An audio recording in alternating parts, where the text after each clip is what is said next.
Hello everyone, welcome to Kuldeep classes. I hope everyone is doing well. Friends, आज से हम polity की series start करने जा रहे हैं और जिसकी आज क्लास फर्स्ट है।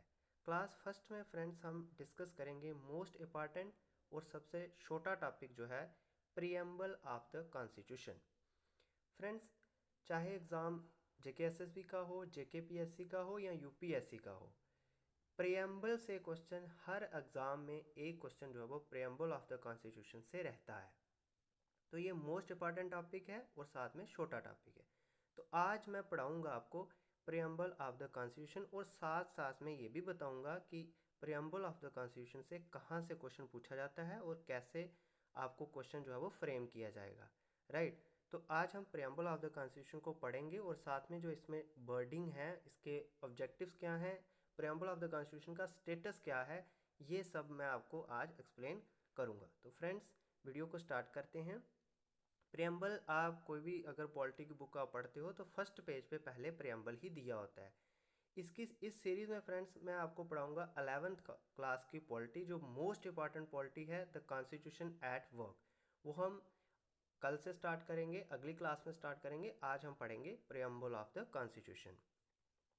तो friends, preamble of the constitution यहाँ पे मैंने आपको दिखा दी, ये प्रेम्बल ऑफ द कॉन्स्टिट्यूशन है। इसमें जो we the people of India having solemnly resolved to constitute India into a sovereign socialist secular democratic republic and to secure to all its citizens justice liberty equality fraternity, ये सारे word बड़े सारे exam में मैंने देखा है कि words पूछे जाते हैं कि इनका मीनिंग क्या है, और ये जो इनमें वर्ड्स ऐड हुए हैं वो भी पूछा जाता है कि ये कब हुए थे, कौन सी अमेंडमेंट में हुए थे, तो कौन कौन सा question preamble of the constitution पे बेस्ड होता है, कैसे उसको हमने सॉल्व कर रहे हैं, वो सब मैं आपको एक्सप्लेन करूँगा। तो चलिए फ्रेंड्स, हम प्रियम्बल ऑफ द कॉन्स्टिट्यूशन के जो वर्डिंग हैं उनको समझते हैं, उनका मीनिंग क्या है। राइट फ्रेंड्स, ये मोस्ट इम्पॉर्टेंट टॉपिक है और छोटा सा टॉपिक है, बिल्कुल आसानी से आप इसको 1 आवर 2 आवर में कंप्लीट कर सकते हो। राइट, तो what is the preamble of the constitution? A preamble is an introductory statement in a document that explains the document philosophy and objective. What is the meaning of preamble of the Constitution? Preamble of the Constitution का meaning है कि ये जैसे हम कोई, अगर आप suppose करो, अगर जैसे हम कोई क्वेश्चन अटैम्प्ट करते हैं एग्जाम में, तो हम उसकी इंट्रोडक्शन में थोड़ा सा लिख देते हैं। ये भी बिल्कुल सेम है जैसे कॉन्स्टिट्यूशन हमारा बना है।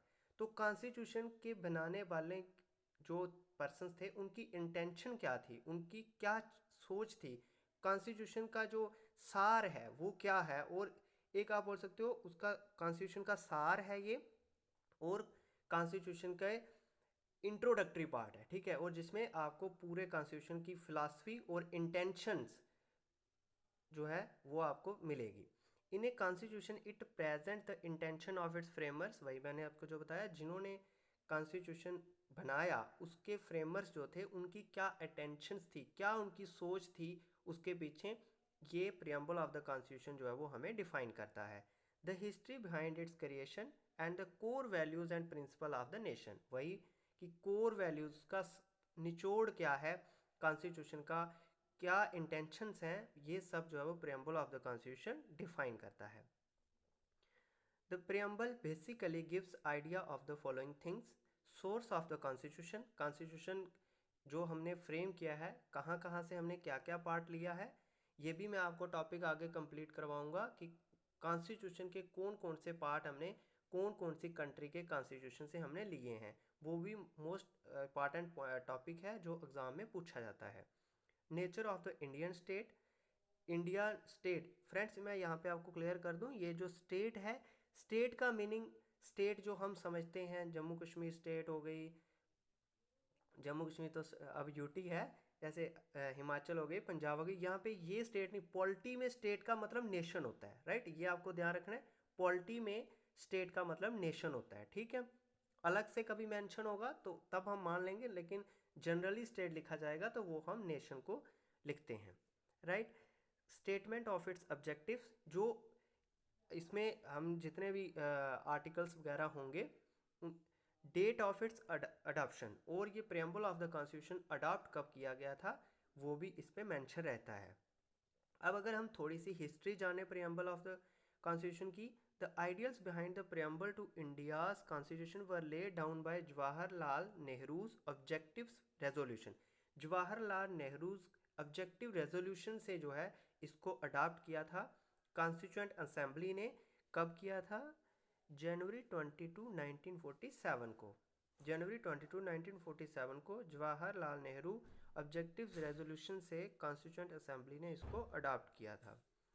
Although not enforceable in court, the preamble states the objectives of the Constitution and acts as an aid during the interpretation of articles when language is found ambiguous.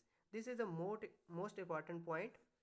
यहाँ से क्वेश्चन हर बार जो है वो यूपीएससी और JKPSC का question जो है वो यहाँ से पूछा जाता है कि बताइए प्रियम्बल ऑफ द कॉन्स्टिट्यूशन का स्टेटस क्या है, क्या ये इन्फोर्सिएबल है। इन्फोर्सिएबल का मीनिंग होता है कि अगर हम कोर्ट में जाते हैं, जो चीज़ प्रियम्बल में लिखी गई है तो उसको हम कहें कि ये हमें नहीं मिल रही है, तो वो होता है इन्फोर्सिएबल का meaning. But preamble of the constitution enforceable नहीं है। ये भी मैं आपको आगे समझाता हूँ इसका क्या स्टेटस है। तो ये this point is the most important point कि ये इन्फोर्सिएबल नहीं है। प्रियम्बल स्टेट दैट ऑब्जेक्टिव्स, ये हमें जो कॉन्स्टिट्यूशन में आर्टिकल्स लिखे गए हैं उनके लक्ष्य को बताता है कि अगर हमें कोई आर्टिकल समझ नहीं आ रहा है, जैसे लिखा है कि अगर किसी आर्टिकल की लैंग्वेज एम्बिगियस है, यानी जो हमें जिसका मीनिंग अच्छे से पूरा क्लियरली समझ नहीं आ रहा है, तो तब हम देख सकते हैं कि कॉन्स्टिट्यूशन के प्रियम्बल पे कि इससे क्या हम इसका अंदाजा लगा सकते हैं कि इसका क्या मीनिंग होगा, तो उसमें ये हेल्पिंग करता है, राइट। बट ये कोर्ट में इन्फोर्सेबल नहीं है। इसको हम फर्दर इसका क्या स्टेटस है वो मैं अभी आपको नीचे बताऊंगा, right. This is the most important point. Components of the preamble. Components, it is indicated by the preamble that source of authority of the constitution lies with the people of India. Democracy है, India में democracy है, तो जो source of authority होगी constitution की, यानी constitution को amend करना, उसमें कोई नया आर्टिकल ऐड करना, ये सब जो अथॉरिटी रहेगी वो पीपल ऑफ इंडिया के पास रहेगी। पीपल ऑफ इंडिया से आपको पता है हमारी हमारे जो इलेक्टेड रिप्रेजेंटेटिव होते हैं, जैसे मेंबर ऑफ द लोकसभा, उनके पास अथॉरिटी होती है लॉ बनाने की, तो वो हमारे द्वारा इलेक्टेड पर्सन्स होते हैं, इसलिए पीपल ऑफ इंडिया ही हम बोलते हैं, right. Preamble declares India to be a sovereign, socialist, secular and democratic republic. इन सभी के वर्ड्स के क्या मीनिंग है, वन बाय वन मैं आपको अच्छे से एक्सप्लेन नीचे करूँगा अभी। The objective stated by the preamble are to secure. जो लक्ष्य क्या है, प्रियम्बल का ऑब्जेक्टिव क्या है कि प्रियम्बल सिक्योर करना है justice, liberty, equality to all citizens and promote fraternity to maintain unity and integrity of the nation.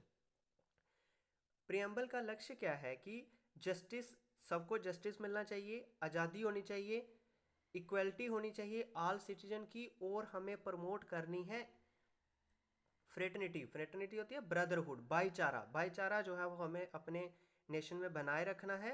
किसके लिए? अगर हम भाईचारा बनाए रखेंगे तो हमारे नेशन की यूनिटी और एकजुटता जो है वो बनी रहेगी। यूनिटी एंड इंटीग्रिटी एक ही मतलब होता है। इंटीग्रिटी हम एकजुट, पूरा देश जो है वो एकजुट होके रहना है, राइट। ये सब जो है वो ऑब्जेक्टिव्स हैं प्रियम्बल के। The date is mentioned in the preamble when it was adopted November 26, 1947. ये डेट कौन सी है फ्रेंड्स? ये डेट है जिस दिन हमारा कॉन्स्टिट्यूशन जो है वो बन के तैयार हो गया था। लेकिन आपको पता है ये हमारा कॉन्स्टिट्यूशन बन के तैयार नवंबर 26, 1949 को हो गया था, लेकिन इसको इन्फोर्सिएबल कब किया गया था? 26 जून 1950 को, 26 जनवरी 1950 को ये इन्फोर्सिएबल हुआ था। लेकिन इसी दिन प्रियम्बल जो है और कुछ आर्टिकल्स, आगे मैं बताऊंगा, कुछ आर्टिकल्स और प्रियम्बल जो है वो जिस दिन हमारा कॉन्स्टिट्यूशन बन के तैयार हो गया था, जिस दिन साइन किए थे सारे मेंबर्स ने, उस दिन से ही जो है वो अडॉप्ट कर लिया था, राइट। इन्फोर्सिएबल तो ये है नहीं, तो इसको हम अडॉप्टेड ही बोलेंगे, राइट। नेक्स्ट, अब जो मैंने की वर्ड्स ऊपर बोले हैं जैसे सोवर्जन, सोशलिस्ट, सेकुलर, डेमोक्रेटिक, इन वर्ड्स का क्या मीनिंग है, ये भी अभी मैंने JKSSB के एग्ज़ाम देखे थे तो वहाँ पे ये आपको क्वेश्चन आया था कि इनके मीनिंग देख बताइए। We the people of India, we जैसे ही वी आया तो वी का मतलब हम भारत के सारे लोग, हम भारत के सारे सिटीजन्स। वी इंडिकेट करता है पूरे भारत के लोग, indicates ultimate sovereignty of the people of India, यानी पूरे भारत के लोग। सोवरेनिटी का क्या मीनिंग होता है, means the independent authority of the state. जैसे जब हम जैसे ब्रिटिशर कोई कंट्री का दूसरे कंट्री का उसको बोलते हैं सुजनिटी, ठीक है। दूसरी कंट्री जो होती है वो एक दूसरी कंट्री के अधीन काम करती है, ठीक है। लेकिन हम सोवरेनिटी है, सोवरेनिटी का मीनिंग है हमारे पास इंडिपेंडेंट अथॉरिटी है। हमें कोई भी अपनी कंट्री में लॉ बनाना होगा तो हमारी संसद बनाएगी, हमारी पार्लियामेंट बनाएगी, हमें किसी से परमिशन लेने की ज़रूरत नहीं है, यानी हम इंडिपेंडेंट अथॉरिटी हैं, ठीक है। तो सोवरेनिटी का मीन्स होता है इंडिपेंडेंट अथॉरिटी है हमारी, not being subject to control of any other state और एक्सटर्नल पावर। हम इंडिपेंडेंट हैं, ठीक है, डिपेंडेंट नहीं है। तो सोवरेनिटी का मीनिंग होता है हम इंडिपेंडेंट हैं और हमारे पास पावर है कोई भी लॉ बनाने की। Sovereign, the term means that India has its own independent authority and it is not a dominion of any other external power. Dominion का मीनिंग होता है किसी के अधीन नहीं है, हम इंडिपेंडेंट हैं, हम कोई भी लॉ अपने देश में बना सकते हैं संसद के जरिए। In the country legislature has the power to make laws which are subject to certain limitations, ठीक है। हमारी कंट्री में लेजिस्लेचर के पास पावर है कोई भी लॉ बनाने की, लेकिन सर्टेन लिमिटेशन, ये नहीं है कि हर कोई लॉ जो चाहेंगे, लेकिन सर्टेन लिमिटेशन का मतलब होता है क्योंकि जो बेसिक स्ट्रक्चर है कॉन्स्टिट्यूशन का उसको हम चेंज नहीं कर सकते, लेकिन according to the needs of the people we can form law in the parliament, right. Socialist, what is the meaning of socialist? The term means the achievement of socialist ends through democratic means.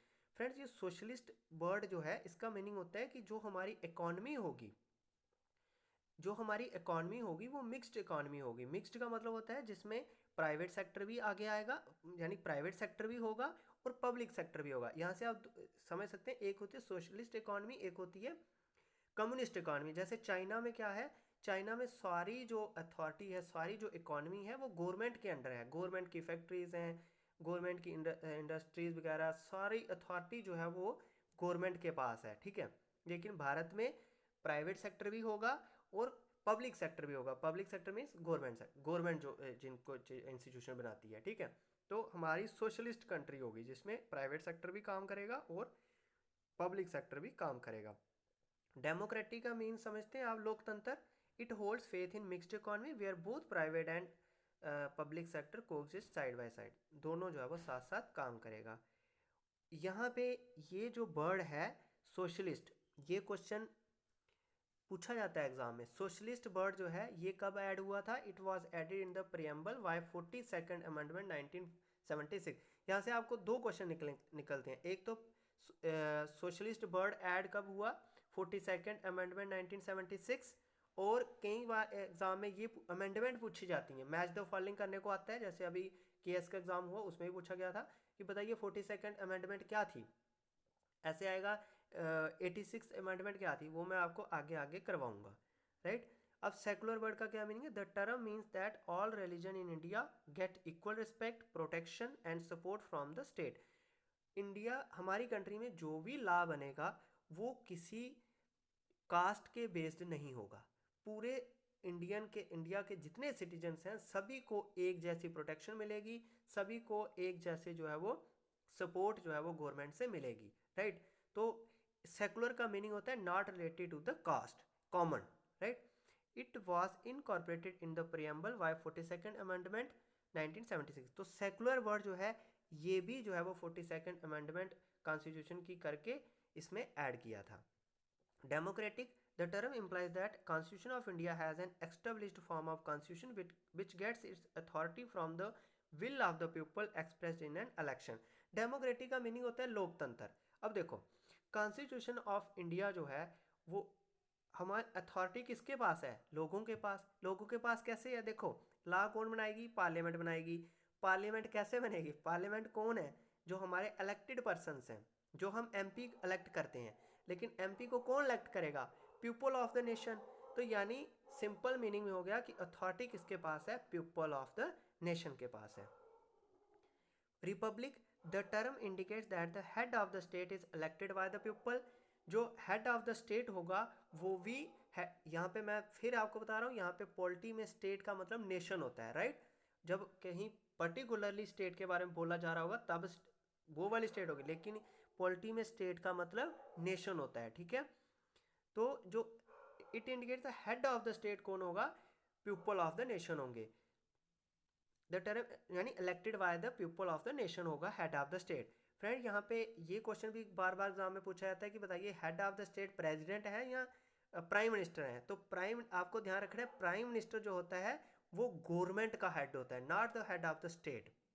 वो elected जो ruling government होती है उसका head जो होगा वो होगा prime minister. लेकिन प्राइम मिनिस्टर जो है वो हेड ऑफ द स्टेट नहीं होता है, head of the state president होता है। ये भी क्वेश्चन जो है वो एग्जाम में पूछा जाता है। President of India is elected head of the state. President of India जो है वो इलेक्टेड हेड होता है स्टेट का। अब नेक्स्ट है objectives of Indian constitution. The constitution is supreme law and it helps to maintain integrity in the society.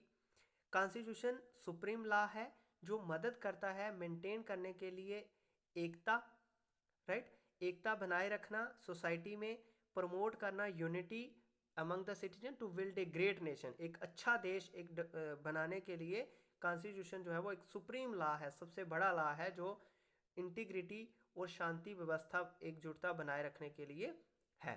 The main objective of the Indian constitution is to promote harmony throughout the nation. भाईचारा, शांति, unity जो है वो objective है constitution of the nation का। Throughout the constitution यही जो है वो ऑब्जेक्टिव है। The factor which help in achieving this objectives are, अब ये जो ऑब्जेक्टिव्स हैं, फ्रेटर्निटी हो गया, हार्मोनी हो गया, यूनिटी हो गया, इंटीग्रिटी हो गया, इसके the factors which help in achieving these objectives are justice. हम जस्टिस वर्ड जो है वो प्रेम्बल ऑफ द कॉन्स्टिट्यूशन में लिखा है। It is necessary to maintain order in society that is promised through various provisions of fundamental rights. कुछ हमारे fundamental rights हैं, कुछ directive principles of state policy है provided by the constitution of India. It comprises 3 elements which is social, economic and political. Friend यहाँ पे fundamental rights और directive principle of state policy में क्या अंतर होता है, ये भी क्वेश्चन जो है वो एग्जाम में पूछा जाता है। तो यहाँ पे मैं थोड़ा सा आपको बता देता हूँ, लेकिन हम जैसे जैसे ये क्लासेस आगे आगे करेंगे तो ये मैं आपको पूरा पढ़ाऊँगा। फंडामेंटल राइट्स वो होते हैं जो हमें जो अगर हमें नहीं मिल रहे हो तो हम कोर्ट में जाके कह सकते हैं कि ये हमारा फंडामेंटल राइट है। जैसे एजुकेशन 6 to 14 ईयर जो है वो फंडामेंटल राइट है, वो गवर्नमेंट को फ्री ऑफ कॉस्ट जो है वो 6 to 14 ईयर तक की एजुकेशन जो है वो करवानी है, वो हमारा फंडामेंटल राइट है। तो directive principle of state policy में वो वाले राइट्स होंगे जिनको हम कोर्ट में नहीं जा सकते कि ये वाला स्टेट हमें राइट नहीं दे रही है, तो उसके लिए हम कोर्ट में जा सकते हैं। Directive principle of state policy का मीनिंग होता है कि स्टेट अपने से कोशिश करेगी कि ये प्रावधान जो है वो लोगों को स्टेट दिला पाए, लेकिन ये हम लोग जो है वो कोर्ट में नहीं जा सकते कि नहीं मिल रहे हैं, ठीक है। ये स्टेट कोशिश करेगी, ऐसे जो है वो इसमें आर्टिकल्स रहते हैं, आगे हम फर्दर डिटेल में पढ़ेंगे। Social justice, social justice means the constitution wants to create a society without discrimination on any grounds like caste, creed, gender, religion। Social justice का मीनिंग जो प्रेम्बल में वर्ड है, इसका मीनिंग हो गया कि सोसाइटी का जो जस्टिस होगा वो नॉट बेस्ड ऑन द कोई इसकी कास्ट क्या है, कलर कैसा है, रिलीजन कौन है, मेल है कि फीमेल है, ये सब जो है वो नहीं चलेगा। सबको जो है वो एक जैसा जस्टिस मिलेगा। इकोनॉमिक जस्टिस होगा, economic justice means no discrimination can be caused people on the basis of their wealth, income and economic status. आदमी अमीर है या गरीब है, इसका कोई भेदभाव नहीं होगा। उसके साथ सभी पर सिटीजन ऑफ इंडिया को जो कॉन्स्टिट्यूशन के लॉज हैं वो सभी के लिए एक जैसे हैं, राइट, चाहे वो अमीर है चाहे वो गरीब है। Political justice, political justice means all the people have an equal, free and fair right without any discrimination to participate in political opportunities।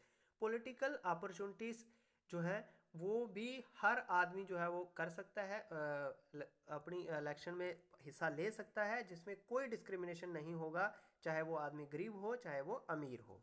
Equality, the term equality means no section of society has any special privilege and the people have given equal opportunity for everything without any discrimination. Everyone is equal before the law.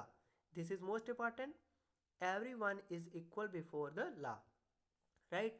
Equality का meaning हो गया कि कोई भी section society की किसी को कोई विशेष अधिकार जो है वो नहीं है, सबको इक्वल अपॉर्चुनिटी मिलेगी बिना किसी भेदभाव के, और सारे लोग जो हैं वो चाहे अमीर हो गरीब हो एम्प्लॉयड हो अनएम्प्लॉयड हो, सारे लोग जो हैं वो लॉ के आगे एक जैसे हैं। Liberty, the term liberty means freedom for the people to choose their way of life. अपनी तरह से वो ज़िंदगी जी सकते हैं, उनके अपने पॉलिटिकल व्यूज़ हो सकते हैं, उनका सोसाइटी में अपना बिहेवियर हो सकता है। Liberty does not mean freedom to do anything, but ये ध्यान रखना है कि लिमिट, लिबर्टी का मतलब ये नहीं है कि जो पर्सन चाहे वही कर सकता है, पर्सन चाहे कोई भी गलत काम कर दे, ऐसा नहीं है। लिबर्टी का मीनिंग कुछ लिमिटेशंस है। A person can do anything but in the limit set by the law.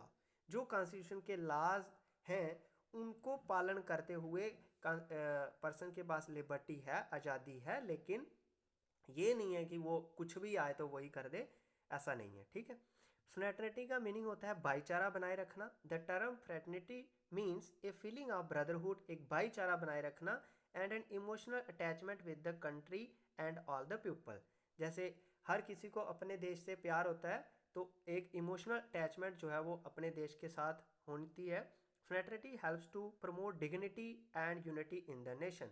Dignity, सम्मान बनाए रखना, अपने नेशन का सम्मान और एकता जो है वो हमें बनाए रखनी है। ये सब जो है वो एडजेक्टिव फ्रेटर्निटी का मीनिंग होता है, राइट।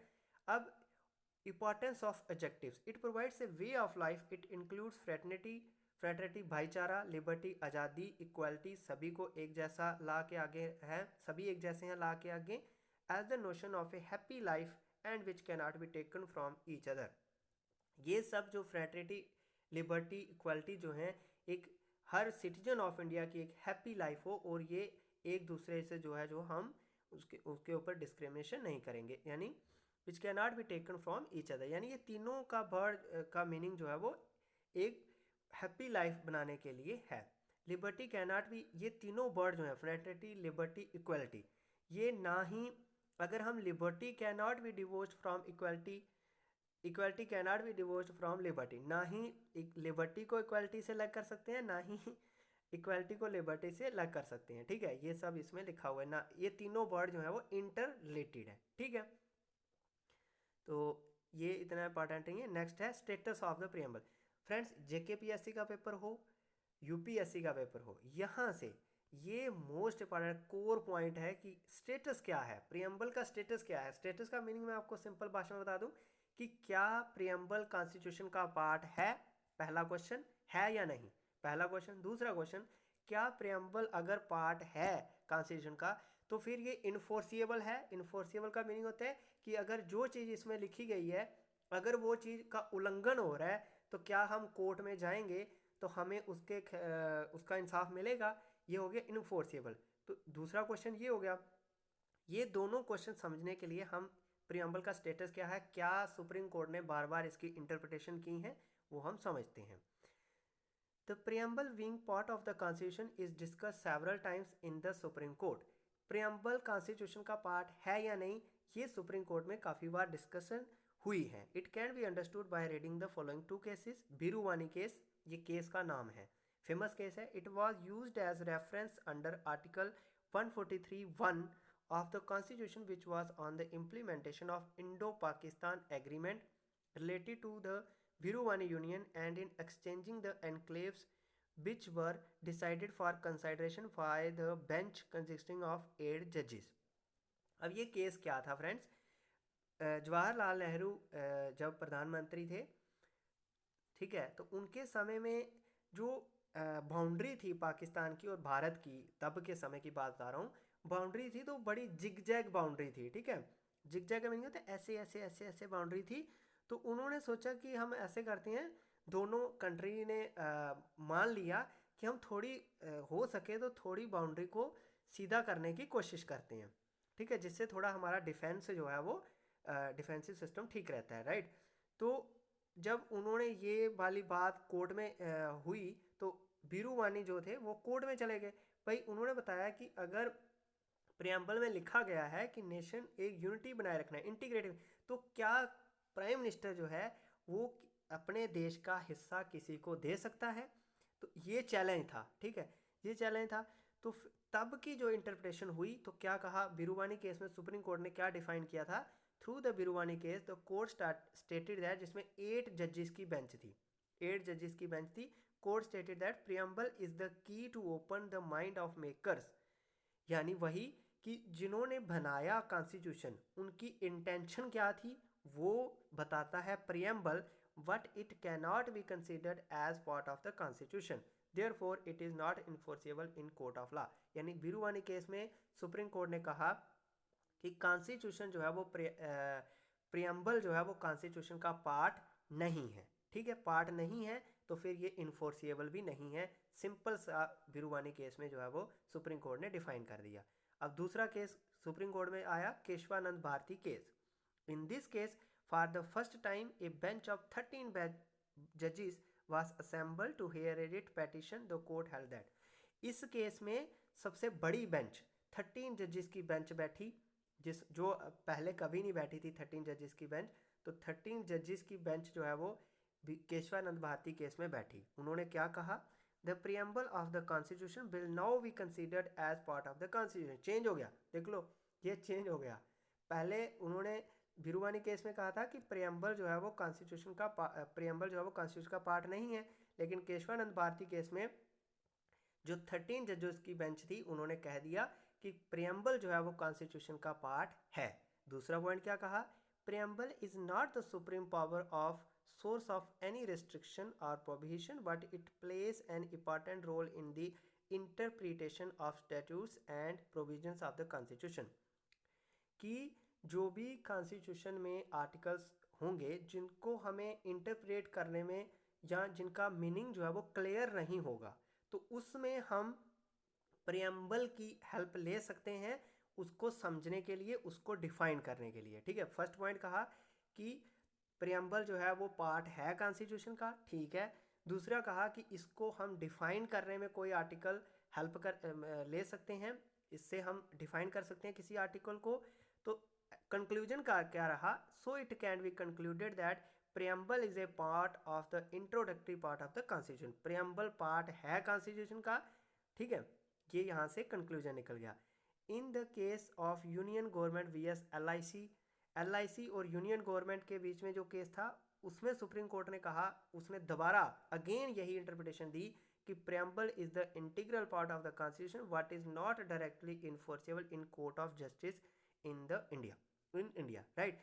ये पॉइंट जो है वो मोस्ट इंपॉर्टेंट है। अब यही कंक्लूजन है, क्योंकि इस 13 जजेस से बड़ी बेंच जो है वो दोबारा अभी तक नहीं बैठी है, ठीक है। तो 13 जजेस की जो बेंच है वही उन्होंने जो कहा है वही अभी तक चल रहा है, ठीक है। उन्होंने क्या कहा है कि प्रियम्बल जो है वो पार्ट ऑफ द कॉन्स्टिट्यूशन है, और प्रियम्बल में जो लिखा गया है उसको हम यूज़ कर सकते हैं किसी आर्टिकल को समझने के लिए जो जिसका मीनिंग जो है वो क्लियर नहीं हो, बट जो प्रियम्बल में लिखा गया है वो directly enforceable court of justice में नहीं होगा, राइट। तो स्टेटस ऑफ द प्रियम्बल क्या है वो आपको यहाँ तक क्लियर हो गया होगा, राइट। अब जो मोस्ट इंपॉर्टेंट क्वेश्चन, एक तो हो गया स्टेटस क्या है, यहाँ से पूछा जाता है कि preamble part of the constitution है या नहीं, ये क्वेश्चन क्लियर हो गया आपको। दूसरा क्वेश्चन पूछा जाता है कि कौन से वर्ड जो है वो ऐड हुए और कौन सी अमेंडमेंट के द्वारा ऐड किए गए। तो 42nd अमेंडमेंट 1976, आफ्टर द जज of the Kesavananda Bharati case it was expected that the preamble is a part of constitution. Kesavananda Bharati case की जो जजमेंट आई जब, तो उसके बाद ये मान लिया गया कि प्रियम्बल जो है वो कॉन्स्टिट्यूशन का पार्ट है, जिसमें केशवानंद भारती केस में 13 जजेस की बेंच बैठी, ठीक है, एक बड़ी बेंच थी। As a part of the constitution preamble can be amend. अब अगर preamble part of the constitution बन गया तो फिर आर्टिकल 368 के अंडर का जो प्रियम्बल है वो अमेंड किया जा सकता है, लेकिन इसका जो बेसिक स्ट्रक्चर है उसको अमेंड नहीं किया जा सकता है, ठीक है। यानी इसमें अगर हमें कोई वर्ड लिखना हो तो लिख सकते हैं, लेकिन इसका जो बेसिक स्ट्रक्चर, जो इसकी कोर इंटेंशंस हैं, वो हम चेंज नहीं कर सकते। Because the structure of the constitution is based on the basic elements of the preamble, right. जो बेसिक एलिमेंट्स हैं प्रियम्बल में, उसी पे बेस्ड जो है वो स्ट्रक्चर है कॉन्स्टिट्यूशन का। As of now the preamble is only amended once, the 42nd amendment act 1976। तो अगर ये क्वेश्चन आए कि प्रियम्बल जो है वो कितनी बार अमेंड हुआ है, तो एक ही बार जो है वो प्रियम्बल अमेंड हुआ है, जो 42nd अमेंडमेंट एक्ट 1976, जिसमें 2 वर्ड जो है वो ऐड किए गए थे। The term socialist secular integrity were added to the preamble through 42nd amendment act. Most important point कि टर्म सोशलिस्ट सेकुलर इंटीग्रिटी जो है वो प्रियम्बल ऑफ द कॉन्स्टिट्यूशन में ऐड किए गए 42nd अमेंडमेंट एक्ट 1976 के द्वारा। सोशलिस्ट एंड सेकुलर जो हैं were added between sovereign and democratic unity of the nation was changed to unity and integrity of the nation, right। तो यहाँ से भी एक क्वेश्चन आता है कि ये जो एक्ट अमेंडमेंट हुई थी, कौन कौन से वर्डिंग ऐड हुई है, जहाँ ये वर्ड ऐड हुए थे कौन सी अमेंडमेंट के अकॉर्डिंग, यहाँ से दोनों तरीकों से क्वेश्चन पूछा जा सकता है। Article 394 of the constitution states that article 5, 6, 7, 8, 9, 60, 324, 367, 379 and 394 came into force since the adoption of the constitution on 26th November। मैंने आपको बताया कि कॉन्स्टिट्यूशन अडॉप्ट का मीनिंग हुआ जिस दिन वो हमने जिस दिन कंप्लीट हो गया था और सभी मेंबर्स जो थे, ठीक है, उन्होंने साइन किया था। वो अडॉप्शन कब की थी? 26 नवंबर 1949 को, और इन्फोर्सिएबल कब हुआ था? 26 जनवरी 1950। लेकिन ये जो ऊपर आर्टिकल लिखे गए हैं ये फोर्स में आ गए थे जब हमने कॉन्स्टिट्यूशन अडॉप्ट किया था, और बाकी के जो आर्टिकल्स हैं वो 26 जनवरी 1950 को फोर्स में आए थे, राइट। तो ये था फ्रेंड्स आज का मोस्ट इंपॉर्टेंट टॉपिक। छोटा सा टॉपिक है, इसमें से हर एग्ज़ाम में, चाहे वो एग्ज़ाम छोटा हो बड़ा हो, एक क्वेश्चन जो है वो आना ही आना है। नेक्स्ट फ्रेंड्स हम पढ़ेंगे important amendments in the constitution. मैं वो भी छोटा टॉपिक होगा और वो भी मोस्ट इंपॉर्टेंट टॉपिक होगा, जिसमें हर एग्ज़ाम में उसमें से अमेंडमेंट के बारे में क्वेश्चन आता ही आता है। और उसके बाद हम स्टार्ट कर देंगे कॉन्स्टिट्यूशन एट वर्क, जिसमें मैं आपको पूरा कॉन्स्टिट्यूशन के बारे में पढ़ाऊँगा। तो फ्रेंड्स अगर आपको ये वाली क्लास अच्छी लगी हो तो शेयर करें, लाइक करें, और मिलते हैं आपके साथ नेक्स्ट क्लास में। तब तक के लिए बाय बाय।